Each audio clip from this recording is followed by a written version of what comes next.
Promovimi i atraksioneve turistike të Bashkisë Maliq dhe zhvillimi i një turizmi të qëndrueshëm është në qendër të një projekti të organizatës Act Think Center, të mbështetur nga Ambasada Amerikane, Koplan dhe Bashkia Maliq. Një grup të rinj përgatiti dhe prezantoi në një tryezë me grupet e interesit resurset turistike, kulturore dhe historike të zonës së Maliqit, ndërsa ekspert turizmi kanë dhënë edhe rekomandime dhe ide për zhvillimin e një turizmi të qëndrueshëm. Rin Tours Club emërtohet nisma e cila është ndërmarrë nga Act Think Center me mbështetjen e Koplanit, Ambasadës Amerikane dhe në bashkëpunim me Bashkinë e Maliqit në kuadër të programit Shkëndija. Nëpërmjet kësaj nisme janë bashkuar shumë të rinj të cilët kanë promovuar itinerare të rëndësishme turistike dhe atraksione turistike të bashkisë nëpërmjet rrjeteve sociale. Në Bashkinë e Maliqit janë të shumta resurse turistike që ende janë të panjohura për turistët vendas dhe të huaj. Prandaj Kryebashkiaku Gëzim Topçiu e ka mirëpritur këtë nismë, duke e vlerësuar si shumë të rëndësishme. Promovimi i vlerave turistike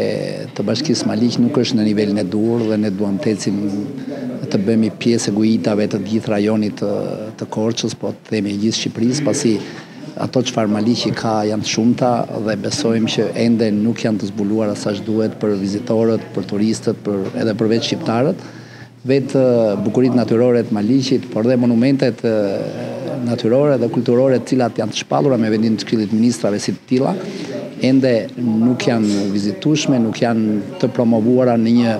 një gujit të themi turistike, e cila do të shërbejë të gjithëve, ndaj dhe kjo nisëm e Koplan, por dhe Ambasadës Amerikane më duket shumë pozitive. Zhvillimi i qëndrueshëm i turizmit në Bashkinë e Maliqit do të përkthehet në çeljen e vendeve të reja të punës dhe zhvillimin ekonomik të zonës.